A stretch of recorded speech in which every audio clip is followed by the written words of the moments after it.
Here's the thing. We are taught to build retirement around one major assumption. Keep working. Keep working until you are ready to retire. But what if the system doesn't let you? What if there's a restructuring? Or you suddenly become a cultural fit problem? You get fewer projects, no raises. You're moved to a department that somehow turns your 25 years of experience into a performance issue. And if you're in your late 30s, 40s, or especially your 50s, this episode is for you. Hello, Rainbow people. I'm David. And I'm John. And today on Queer Money, brought to you by Optimize Investment Partners Portugal Golden Opportunities Fund, we're talking about the very real possibility of what happens when your job pushes you out before retirement does, what signs to look for, and how to start building options before you may need them. You see, AARP's 2026 survey found that nearly 1 in 4 workers ages 50 plus currently feel like they're being pushed out of work because of their age. And ProPublica and the Urban Institute recently found that more than half of older workers are being pushed out of long-time jobs long before they choose to retire. And losing a job at 52, 56, 61 is not the same at all as losing a job at 28. At 28, your employer or another employer might say you still have high potential. At 58, they say that you're overqualified, which we all know is corporate speak for we don't want to pay you what you're worth. And we're going to be talking a little bit about some personal experiences around this. But I think that for a lot of gay folks, this whole idea of not being able to retire when you want to can hit especially hard. Many of us don't necessarily have family support to fall back on if we do lose our job. Many of us spent way more money to get an education to get where we are, and now we're trying to pay that off. Many of us have moved to expensive cities so we can feel safe. And sadly, many of us have felt pressure from inside the community to spend to feel fabulous, to keep up with the Anderson Coopers and the Billy Porters of the world when we may not have the financial means. So we're not ready for a layoff. So when someone says just work longer, we need to ask the question, will they let us? Ageism doesn't usually walk into a meeting and say, hello, I'm ageism, and I'm reviewing your retirement plan today. No, it sneaks up on you. That's exactly what happened with your dad, right? Yeah, so my dad was laid off when he was 53. The company that he worked for 31 years had been acquired, and then within another year, it was acquired by another company. And that company decided to let a number of the legacy employees go out to pasture, I guess you might say. And it took my dad almost 2.5 years to find another job, which he then had for a year and a half or 2 years and got laid off again.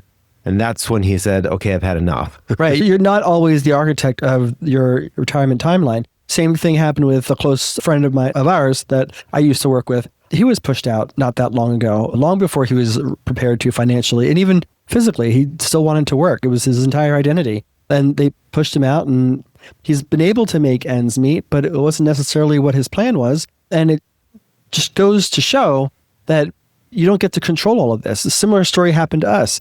Our businesses were doing fine. We had great revenue. We were actually expecting a great year for 2025. Three employees.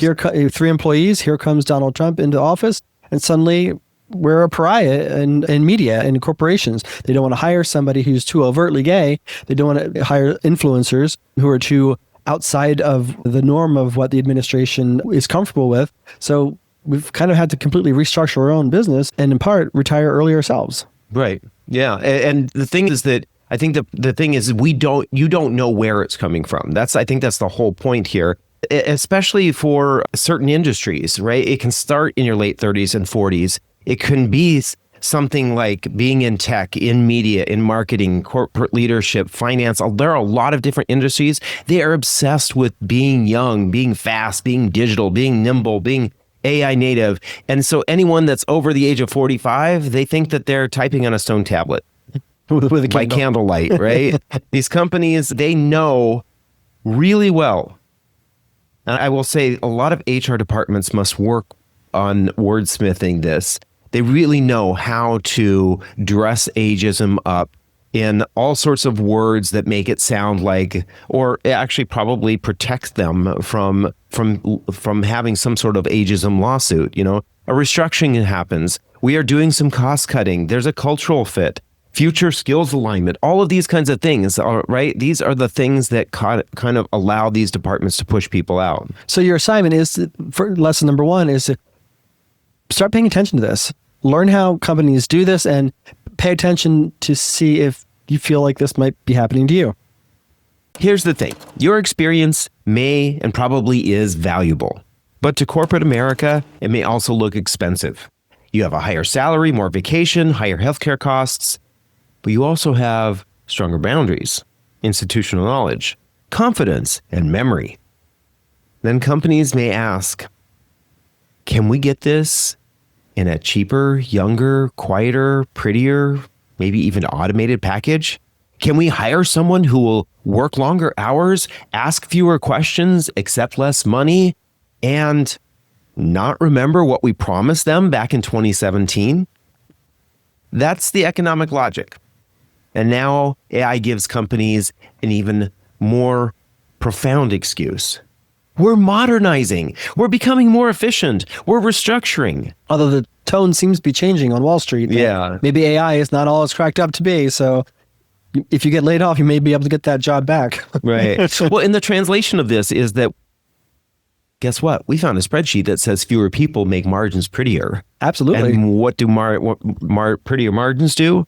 They bump up share price. Right. And that's what shareholders want. And that's what senior management wants. That's how right? senior management gets paid. And older workers are oftentimes sitting right in the crosshairs and the danger zone of all of this. You're too young to retire comfortably. You're too old to be treated like a long-term investment. Too experienced to be cheap. So I'm too experienced to be cheap? You're cheap and experienced. That's why this is such a dangerous issue. You may not be financially ready to retire. Most people are not financially ready to retire when someone else tells them they have to retire, right? And so when that happens, then you're supposed to turn around and say, okay, I'm going to rebuild my income, especially in a job market that may see your resume and say, this bitch is expensive. So your retirement plan needs to account for this. Here's the bigger truth, though. This episode is not really about avoiding getting fired. It's about losing control of your timeline. Who controls your retirement date? Is it you or is it your employer? Because if your plan is to keep working until I'm ready, your employer actually controls more than you may want them to. They control your paycheck. They control your health insurance. They control your severance. The goal isn't to just avoid being fired or managed out or restructured. The goal is to stop letting your employer hold your retirement hostage, holding all the cards. So what do you do if you're in your late 30s, your 40s, or in your mid 50s and you're still working? First, it's important to know your numbers, your monthly spending, how much debt you have, how much savings or investments you have. How long would your money last if the income stopped tomorrow? There's that statistic out there that always rolls around in my head that roughly 60% of Americans are living paycheck to paycheck. So that means that the vast majority of us, if the income stopped, would be in big trouble. And see, this is where the financial snapshot that we do with individuals when we have our retirement readiness review is super helpful. We actually talk about how long your money would last. Because this whole idea of, I think we'll be okay, that's not a plan.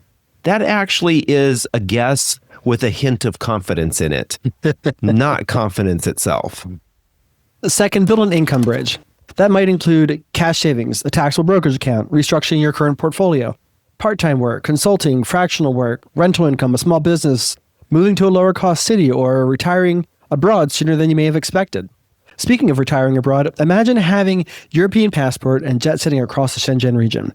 Optimize Investment Partners Portugal Golden Opportunities Fund includes your family, keeps your assets liquid, and is ranked among the world's safest paths to EU residency. Find out more about in the link in the description below in this video. Third, turn your experience into an offer. If you have 15, 20, 30 years of experience stuff, and that knowing stuff, that's valuable, and you can package that, not as a please hire me, but as a I solve problems for people in specific situations or specific businesses. John mentioned fractional work. fractional CTOs, CFOs, CEOs. There are all sorts of companies that are looking for people who just will work a couple of hours a week or a couple hours a month. All of that could actually become the business that helps you continue earning income. That could become things like training, speaking, advising, project work, or consulting. Fourth then is to keep your skills current, especially with AI. But only because AI is being used as a filter and a reason to try to push some people out. As we said earlier, AI is not necessarily profitable quite yet, and we're starting to hear rumors among business leaders that it's actually maybe not helping with the bottom line, even as they're laying people off. The point here, though, is just stay current, stay abreast of what's going on, and you don't want to give somebody an excuse to say, well, you're a little bit outdated on your skills, so we're going to let you go because we're going to hire somebody younger and more nimble. And fifth, always keep your network warm, right? Stay connected with your colleagues, even old ones. Update your LinkedIn profile. This is the normal stuff that we hear all the time, right? Document your wins, document your testimonials, document your measurable results. This is really important, especially if you're getting pressure from a boss when it comes to a performance review. The other thing is to know who would hire you for a project or someone who would refer you if you are looking for a job. Because once the layoff happens, panic networking sets in, and that doesn't smell good. It actually smells like fear and cold brew. So start before you need it. And if you think you're being pushed out of work, do not panic quit. That may be exactly what they're hoping that you do, because then they don't have to offer you anything. Right, no severance. Meanwhile, document everything, literally everything. Save performance reviews, save emails, change responsibilities, everything. Keep the receipts. Then protect your money. Reduce unnecessary spending immediately. Pause major purchases, build cash, understand your healthcare options, and know that COBRA might not always be the best option for your situation. And please, don't sign any severance paperwork in a rush. Oftentimes, severance agreements can force you to waive your rights. So you want to make sure that you speak to an employment attorney if you think that you're being pushed out of work because of age discrimination, and have them review any severance paperwork that you're given. I think another important thing here is if you think that this is happening to you, if you think that you're being pushed out, it might not be a bad idea to take a look at, if you have a corporate website, what are the severance packages like, or what kind of information can you find out about severance packages? Maybe even talk to your HR representative and say, I'm curious, what do severance packages look like? Because that could then be a negotiating tool with you if you are talking to a boss who's trying to push you out, and just say, this smells like you're pressuring me. I know that these are the kinds of severance packages. Is that something you want to talk about? Yes, and make sure you archive all that. Maybe even do a screenshot of that stuff to make sure they don't change it at the last minute on you. Yeah. So where does this leave us? Your job may love you today. Your boss may love you today. Kind of sounds like dating in the gay community, right? You're hot right now, and then all of a sudden you're not. Hot when you're young, not when you're old. Right. But your retirement plan cannot depend on your employer loving you tomorrow. That's why the old plan isn't enough. Your new plan is to build options before retirement with the points that we've outlined today, because retiring unbound is about building enough options that the system has less power over you. And if this episode hits particularly close to home, this is exactly how we help people. Building retirement options, building bridges in your retirement for money, retiring early, retiring abroad. The first step in age-proofing your income and retirement is knowing where you actually stand. The Queer Money Retirement Readiness Reviews are one of our most popular services. So don't go it alone, because you simply don't have to. Click the link in the description below of this video or on your podcast player to schedule your Queer Money Retirement Readiness Review today. And if you're looking for more videos on how to retire by design, not by default, we've curated a playlist for you right here. Start there, because the sooner you build the options, the less power the system or your employer has over your future. And until next time, retire by design, not by default, or layoff, or ageism. And I still think you're hot.